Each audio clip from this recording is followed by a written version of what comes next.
Assalamu alaikum children, and welcome to another episode of Qasasul Atfal. My name is Samira and I'll be keeping you company for the next hour. This is our special time where we get to learn the fun way. We read stories, we watch cartoons, and we learn about everything around us. Come a little closer, hold my hand. Let's go to that special place where we have so much fun. Let's learn about Islam and Nabi sallallahu alaihi wasallam. Let's dream about Jannah and find ways to make Allah happy. Today, children, we have another guest in studio. To learn a little bit more about him, let's first go for a quick break.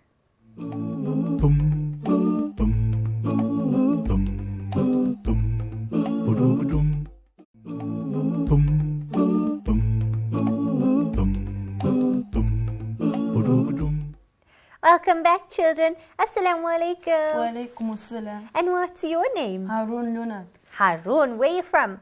Lenasia. Okay, mashallah. And tell me, how old are you? 12, 12 years old. That's good. Which school do you go to? Park Primary.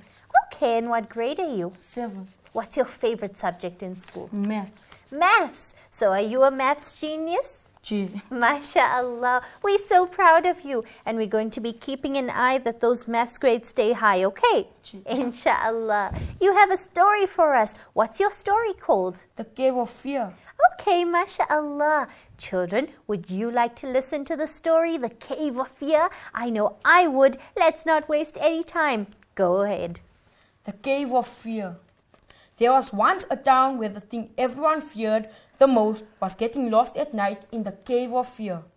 No one had ever returned from there, and whenever anyone got lost and ended up there, the last that was heard was a great cry of terror, followed by a few enormous guffers.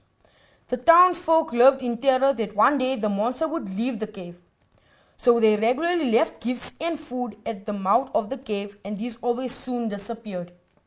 One day, a young man came to town, and as he heard about the situation with the cave, he thought that it was unfair. So he decided to enter the cave and confront the monster.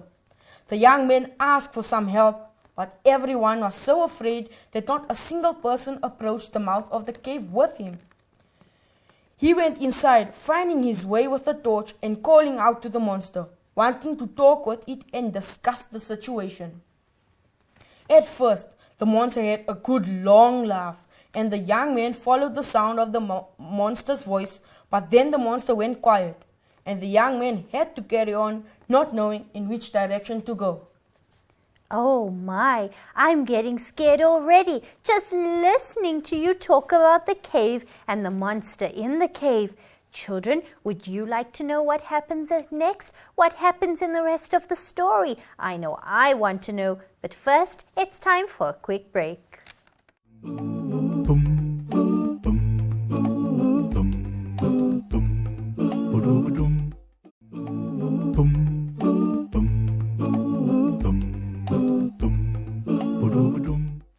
Welcome back, children. Look, we're going to go on with our story. Before the break, we were reading about the Cave of Fear. It sounds very scary, but I know I don't get scared in a hurry because I know even if I'm alone, Allah is always there. But let's read the story. Harun, will you take it away? Finally, he arrived at a huge cavern. At the bottom of the cavern, he thought he could make out the figure of the monster. And as he approached it, he felt that something hit him hard on his back.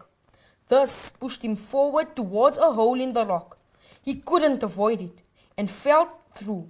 Believing that he was about to die, he let out one last cry. Then he heard the great guffers. "Darn it, I think the monster has swallowed me," he said while falling. However, as he fell, he heard music and voices. They got clearer. And when he made a soft landing at the bottom, he heard a group of people shout, "Surprise!" Hardly believing it, he found himself right in the middle of a big party. The party goers were all those people who had never returned to the town. They explained to him that this place has been idea of old mayor of the town. That mayor had tried to accomplish great things, but was always held back by the fears of the people around him. So the mayor invented the story of the monster to demonstrate to people how such an attitude was so limiting. So the young man stayed there, enjoying the party and the company of all those who dared to approach the cave. And what about the town? In the town, they still believe that to enter the cave of fear is the worst of all punishments. Wow, I know I'm not scared anymore. A place that has all these people that you love and care about, all sitting together, listening to nasheeds, eating well, feeling well, being happy all the time. That's definitely a place we want to visit, isn't it?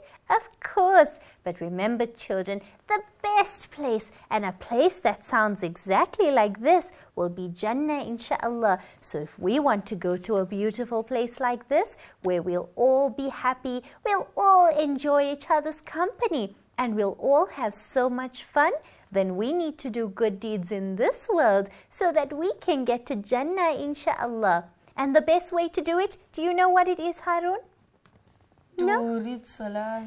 Yes, that's right, to read Salah and to get closer to Allah. And what else? To make ibadah. And to make ibadah. Good answer, mashallah. Children, will you be doing good deeds so that we can get to that amazing place where there'll be nasheeds all around, eating and drinking and being happy and meeting Allah? Then you need to do good deeds. But for now, we've come to the end of another show. Don't worry, we'll be back again soon. Don't forget to email us on samira@itvnetworks.tv. Until next time, fi amanillah, assalamu alaikum and bye.